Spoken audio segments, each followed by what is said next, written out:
जिद और जुनून की एक ऐसी कहानी जिसे जानने के बाद आमतौर पर किसी का भी हौसला बढ़ जाएगा। अभी हम बेनीपट्टी प्रखंड मुख्यालय क्षेत्र के कचरा गांव में पहुंचे हैं। कैमरे फ्रेम में जो आपको हमारे साथ दिख रहे हैं वो उमाशंकर प्रसाद हैं, जो कि जय नारायण यादव के पुत्र हैं। इनकी जो कहानी है वो जान करके, आप देख करके स्वाभाविक है कि जो बच्चे सरकारी कंपटीशन की तैयारी करते हैं, सरकारी नौकरी की तैयारियां करते हैं, उनका मनोबल बढ़ेगा। जो अपने आप को 1-2 प्रयासों में असफल मान लेते हैं, वो इस कहानी को देखने के बाद अपने मनोबल को बढ़ा करके आगे और कुछ बेहतर हासिल कर सकते हैं। इनकी कहानी को संक्षेप में अगर हम पहले बता दें, हालांकि विस्तार से ये खुद बताएंगे, तो इनकी उम्र जो है वो 42 साल है। एक सरकारी नौकरी के लिए अधिकतम 40 साल तक अप्लाई कर सकते हैं, लेकिन अंतिम अटेम्प्ट 2020 में उन्होंने फॉर्म भरा था बीपीएससी ऑडिटर का। उसका हाल में रिजल्ट आया है, कल रिजल्ट आया है, उसमें उन्होंने सफलता हासिल की है। अगर इस बार उन्हें ये सफलता नहीं मिलती तो इनका जो प्रयास था 40 साल से लगातार, एक तरह से जब उनकी शैक्षणिक गतिविधियां खत्म हुई, जब ग्रेजुएशन के बाद से तैयारी कर रहे थे, उसके बाद से लगातार तकरीबन 2 दर्जन से अधिक उन्होंने फॉर्म भरे, लेकिन सभी में असफलताएं मिली।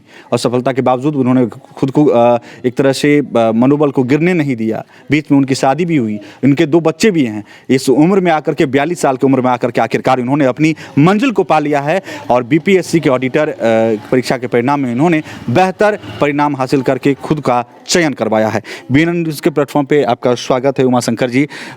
सबसे पहले कि इस उम्र में आकर के ये सफलता मिली है, कैसा महसूस हो रहा है? जी, सबसे पहले तो आप लोगों को धन्यवाद। इस उम्र में सफलता मिली है, ये मेरे विश्वास और मेरे दृढ़ निश्चय का ये जीत है।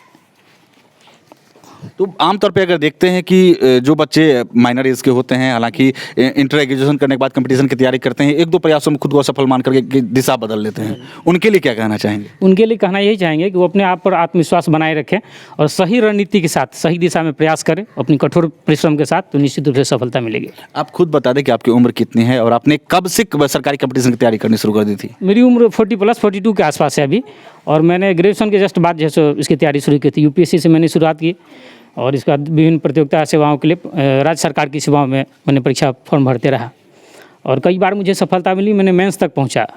बीपीएससी में ही 56-59 से भी मैं प्रयासरत हूँ, उसमें मेंस दे रहा हूँ। और 64th में मेरा इंटरव्यू हुआ था, जिसमें मैं 17 नंबर से असफल रहा था उसमें। उसके बाद जैसे ये फिर से फॉर्म आया, इस फॉर्म को मैंने फिर से फिलअप किया और फिर से एक बार इस बीच में कई अवसर आए जो ऐसा लगा, मनोबल थोड़ा डाउन होने लगा, शायद लगता नहीं हो पाए। मनोबल जब पारिवारिक प्रेशर, तनाव है और मैरिज के बाद दिक्कत होती है। जैसे कि बहुत सारी चीज़ें हैं, इसके लिए जो संसाधन चाहिए, जितनी टाइम चाहिए, उसमें तो रुकावट होती है। और ये कंपटीशन है, कोई एग्ज़ाम फॉर्म तो नहीं कि इतना % मार्क ले आया पास हो गया। कभी लगा था कि अब नहीं हो पाएगा, हिम्मत टूट जाए?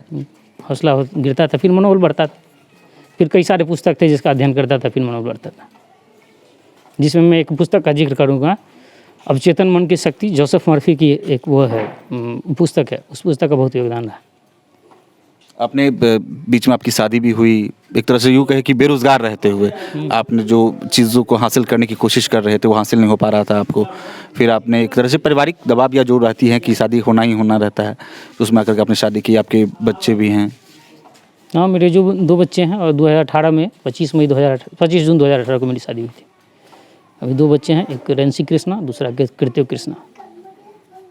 तो एक तरह से पारिवारिक जिम्मेदारियों के बीच इस तरह की सफलता मिलना, अब लगता है कि हाँ, एक चैन की नींद मिलेगी। बहुत खुशी का अवसर है मेरे लिए और परिजनों के लिए, सबों के लिए होना चाहिए। जो भी कंपटीशन के छात्र हैं, खास करके उनके लिए एक बहुत अच्छा मैसेज है कि भाई अगर आप उसमें लगे हुए हैं, दिल से चाहते हैं किसी भी चीज़ को और समर्पण है उसके प्रति, तो निश्चित रूप से आपको कोई नहीं रोक सकता है। जैसे कि आपने बताया कि आपकी उम्र 42 साल है, तो किस वर्ष में आपने अप्लाई की थी? ये वैकेंसी जो 2020 में आई थी, उस समय मेरी उम्र 40 वर्ष थी। 21 में इसकी प्री हुई थी और 22 में नवंबर में 2 नवंबर से लेकर 4 नवंबर के बीच में इसकी मुख्य परीक्षा का आयोजन हुआ था और 2 अगस्त को मेरा इंटरव्यू था, 2 अगस्त 2023। तो इतनी बड़ी सफलता मिली है, परिवार का माहौल कैसा है?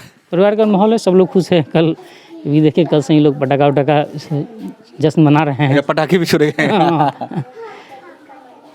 आमतौर पे आपको इस सफलता मिली है तो स्वाभाविक है कि टोले मोहल्ले लोगों को भी एक तरह से प्रेरणा मिलेगी कि असफल होना ये जरूरी नहीं है कि एक असफलता आपकी ज़िंदगी की इबारत नहीं लिख सकती है।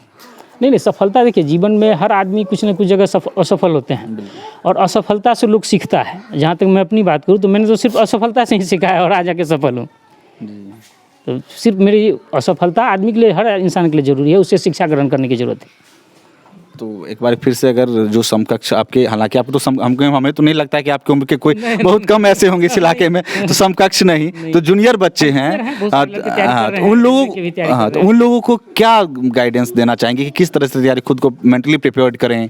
देखिए, उस लोगों के लिए सबसे तो बेहतर है कि अपने ऊपर आत्मविश्वास बनाए रखें, अपने कार्य के प्रति दृढ़ निश्चय रहें, हाँ, और सही गाइडेंस होता है और रणनीति के साथ उसको कार्यान्वित करने का प्रयास करें। प्लान तो हम लोग सभी लोग बना लेते हैं, लेकिन उसको एजुकेशन नहीं हो पाता है, इसलिए वो असफलता का कारण बनते जाता है। मेरे पे भी यही लागू होता है, एजुकेशन आप सही कर देते हैं तो आपका रिजल्ट परिणाम में बदलता है। बीपीएस ऑडिटर का जो रिजल्ट आया है उसमें कितने बच्चों का सिलेक्शन हुआ है और उसमें आपका एक तरह से रैंक कितना था? 373 पोस्ट आए थे, जिसमें से आज मैं देखा हूँ तो 366 लोग का सिलेक्शन हुआ है। कुछ लोगों को किसी कारण त्रुटिवश हटाया गया है और मेरा रैंक जो है सो BC कैटेगरी में 15वां है और ओवरऑल 188वां है। उमाशंकर जी, एक अंतिम प्रश्न लेना चाहेंगे कि इतना लंबा उम्र, एक तरह से कहें कि उम्र का आधा पड़ाव एक तरह से बीत जाना, आधे पड़ाव पर आकर के आपको इतनी बड़ी सफलता मिली है, तो क्या स्टडी पीरियड में या कंपटीशन की जब आप तैयारी कर रहे थे तो कभी कोई ऐसा भी हालात या ऐसा वाकया हुआ हो जब खुद को ऐसी स्थिति आई कि मनो स्थिति आपका झकझोर दिया गया हो कि लगता होगा अब कुछ नहीं बचा, तो ऐसी कोई घटना या वाकया आप याद करना चाहेंगे? नहीं, ऐसी कोई घटना तो मुझे नहीं याद आ रही है कि इस तरह की कोई घटना हुई हो। हाँ, लेकिन वही कई बार मैंने आपसे पहले भी कहा है कि कई बार मनोबल गिरा, ऐसा लगा कि शायद लगता है मुश्किल हो, लेकिन मैंने कई पुस्तकों का अध्ययन करके फिर से वापस आया, फिर से अपने मनोबल को मजबूत किया। इन सारी चुनौतियों, सारी बाधाओं के साथ एक बार जो सफलता मिली है, अब परिवार जन कहीं ना कहीं संतुष्ट होंगे? सब लोग संतुष्ट हैं, सब लोग वही बोलेंगे, सब लोग संतुष्ट है, कल सब लोग जश्न मना रहे हैं, इसका मतलब संतुष्टि है और सब लोग खुश से तभी तो होगा जश्न मना रहे हैं लोग। मिठाई बांटे हैं? नहीं, हो क्या गया एक्चुअली कि बगल में एक चाचा जी हैं, वो एक्सपायर कर गए कल, तो हम लोग आज सुबह में संस्कार करके ही अभी आए हैं लगभग 11 बजे के आसपास, तो माहौल उस तरह से हो नहीं पाया कि एक बगल में ही है, तो इस तरह अब उन लोगों का संस्कार हो गया, तो अब मिठाई तिठाई वाला जो भी प्रक्रिया होगी तो मिठाई तो लोग को खिलाया ही जाएगा, क्या खुशी का माहौल है इसमें। तो जय नारायण जी, आपके पुत्र ने इतनी बड़ी सफलता हासिल की है, गांव वाले बधाई दे रहे हैं, रिश्तेदार खुश हैं, क्या कहना चाहेंगे? जी, हम तो वही कहेंगे जो ठीक है, जो होना था वो हो गया हैं, और बड़ी सफलता हुई है इनको हैं, और ये बहुत खुशी की बात है, इससे ज़्यादा हम क्या कह सकते हैं। एक गार्जियन के तौर पे आपके लिए भी कहीं ना कहीं चुनौती रही होगी, जब इनकी शादी की बात चल रही थी, 40 साल उम्र था, इनके शादी बहुत एक तरह से विलम्ब से ही हुआ, तो एक पिता का और माता का रहता है कि नहीं पुत्र का सही समय पे शादी हो ताकि बाल बच्चे हों, पारिवारिक भूमिका में वो जाएं, और उसके बावजूद इनकी जिद कि नहीं मैं नौकरी हासिल करूंगा। इनका नौकरी हासिल भी करना कहीं ना कहीं आपको भी खुशी देगा अत्यधिक कि मेरा पुत्र आगे बढ़ रहा है। ऐसी स्थिति में जो एक तरह से आपको पर भी दबाव रहा होगा, तो कैसे अपने बच्चे को मनोबल बढ़ाने के लिए आपने काम किया? वही मनोबल तो हम बराबर से ही देते रहे हैं, प्रयास हमारा यही रहा है, जहाँ तक अथक से अथक प्रयास हुआ, हम इनके स्टडी पीरियड से लेकर के लास्ट तक जो है सो हम मदद किए हैं, और मदद करने के बाद साथ साथ हर क्षेत्र में जिनको जो है सहयोग दिए हैं, इसमें कतई कोई संदेह नहीं है, और भगवान की कृपा है जो इनकी हो गई। एक गार्जियन के तौर पे आप दूसरे गार्जियनों को क्या कहना चाहेंगे जो अपने बच्चों को एक दो बार असफल देख लें तो उस पर उनका दिशा बदल देते हैं या पढ़ाई छुड़वा देते हैं? नहीं, ऐसा नहीं करना चाहिए।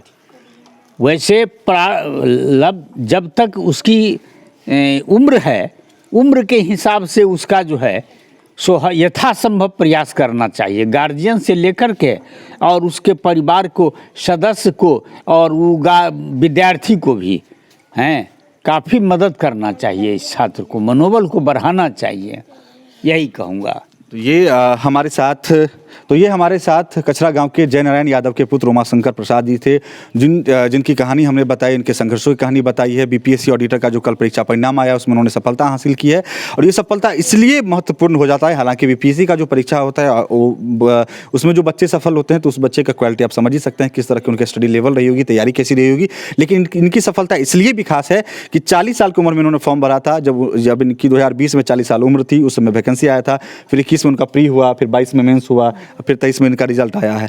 42 साल की उम्र में अभी प्रवेश कर चुके हैं, तब जाकर इनका रिजल्ट आया है। अगर ये इस रिजल्ट में अगर असफल रहते तो इनका जो सपना था एक तरह से पूरी तरह से खत्म हो चुका होता। लेकिन इन्होंने अपने मनोबल को बनाए रखा, पारिवारिक सपोर्ट मिला, खुद को टूटने नहीं दिया। और एक अच्छी बात इन्होंने कही, उसको गौर करने की चीज़ है कि जब भी इनका मनोबल कम हुआ तो ये पुस्तक पढ़ के खुद को वापसी किए हैं, अपने मनोबल को बढ़ाए हैं। तो हम उन बच्चों से भी कहना चाहेंगे जो एक आध असफलताओं के बाद खुद का मनोबल कम कर लेते हैं, जो दिशा बदलने की कोशिश और कवायदों में रहते हैं, उनको यही कहेंगे कि पुस्तकों की तरफ लौटिए। अगर आपका मनोबल कम होता है तो स्वाभाविक है कि आप अपने लक्ष्य के प्रति अग्रसर हो पाएंगे और बेहतर से बेहतर सफलता हासिल कर न सिर्फ खुद का बल्कि परिवार का और समाज का, क्षेत्र का नाम आप रोशन कर सकते हैं। तो फिलहाल इस वक्त इतना ही। आप देखते रहे BNN न्यूज। धन्यवाद। अब बेनीपट्टी में झोला प्रिंटिंग की फैक्ट्री, जहां कम खर्च में क्वालिटी वाले झोले बनाए जाते हैं। EMI पर भी यहां से माल ऑन टाइम डिलीवरी ले जा सकते हैं। साथ ही लड़की की शादी में यहां मिलता है मुफ्त में झोला। तो आज ही संपर्क करें श्याम एंटरप्राइजेज, बेनीपट्टी, बेटा बाजार, नियर ग्रामीण बैंक।